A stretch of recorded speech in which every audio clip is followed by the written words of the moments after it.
कैस्टो मुखर्जी का जन्म 7 अगस्त 1925 में कोलकाता में हुआ था। बचपन से ही कैस्टो का रुझान एक्टिंग की तरफ रहा, इसलिए वह नुक्कड़ नाटकों का हिस्सा बने और खूब तारीफें भी मिली। उन्होंने अपने करियर की शुरुआत 1952 में फिल्म नागरिक से की थी। ऋत्विक घटक ने कैस्टो मुखर्जी को उनके करियर का पहला रोल दिया था। जुक्ति तक्को और गप्पू जैसी बंगाली फिल्मों में नजर आए। 1957 में आई फिल्म मुसाफिर से कैस्टो ने अपना बॉलीवुड डेब्यू किया।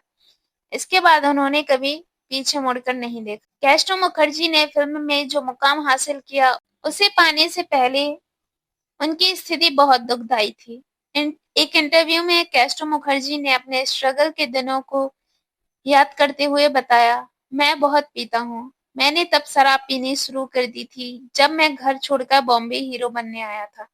मैं रेलवे क्वार्टर में बने एक गंदे और मैले कुचैले कमरे में रहता था।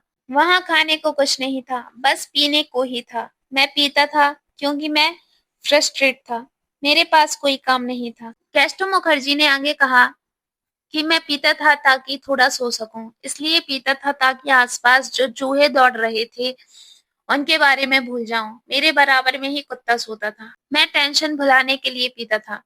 सिर्फ दारू ही थी जो मेरी सच्ची दोस्त थी, और ये दारू ही थी जिसकी वजह से मुझे लोकप्रियता मिली। आजकल अगर कोई मेरा नाम लेता है तो दिमाग में बेवड़े की छवि उभरती है। मैं अब अपने दोस्तों को धोखा नहीं दे सकता। मैं अभी भी पीता हूँ। बस एक ही दिन था जब मैंने दारू की एक बूंद को हाथ नहीं लगाया था, और वह थी मेरी शादी का दिन। कैस्टो मुखर्जी ने उसी इंटरव्यू में कहा था कि उन्हें पता है कि भूखे पेट और गरीबी होना क्या होता है, इसलिए वह दोबारा उसी गर्त में नहीं जाना चाहते। उन्हें संतुष्टि है कि जिस घर में वह रह रहे हैं, उसे उन्होंने खुद अपने खून पसीने की कमाई से बनाया है।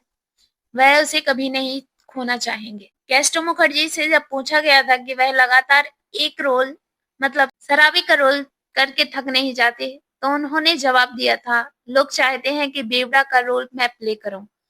मुझे तब तक डरने की जरूरत नहीं है जब तक मैं लोगों को वो दे रहा हूँ जो वो चाहते हैं। मैं जानता हूँ मेरी कोई क्लास नहीं है, ना ही मुझ में उम्दा एक्टर होने का घमंड है। मुझे पता है कि मैं करियर में ऊंचाइयां नहीं छू सकता, लेकिन मुझे क्लास नहीं चाहिए, मुझे पैसा चाहिए।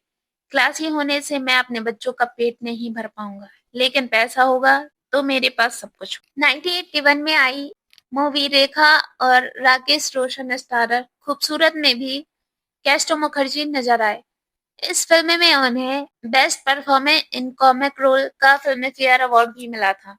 कैस्टो मुखर्जी की शादी शोभा मुखर्जी से हुई थी। उनके दो बेटे अशोक मुखर्जी और बबलू मुखर्जी थे। उनके छोटे बेटे अशोक मुखर्जी की सड़क एक्सीडेंट होने पर मृत्यु हो गई थी। छोटी लेकिन महत्वपूर्ण भूमिका निभाते थे। अपने 30 साल के करियर में कैस्टो मुखर्जी ने लगभग 150 से ज्यादा मूवीज में काम किया है, जिसमें कुछ फेमस मूवीज हैं पड़ोसन, जंजीर, शोले, गोलमाल। कैस्टो मुखर्जी की लास्ट मूवी आज आजाद थी, जो 1978 में रिलीज होने वाली थी, लेकिन यह उनकी मौत के समय रिलीज हुई थी। कैस्टो मुखर्जी का निधन 3 मार्च 1982 हार्ट अटैक की वजह से हुआ था, इसलिए उनकी मृत्यु के बाद उनकी कुछ मूवीज रिलीज की गई थी।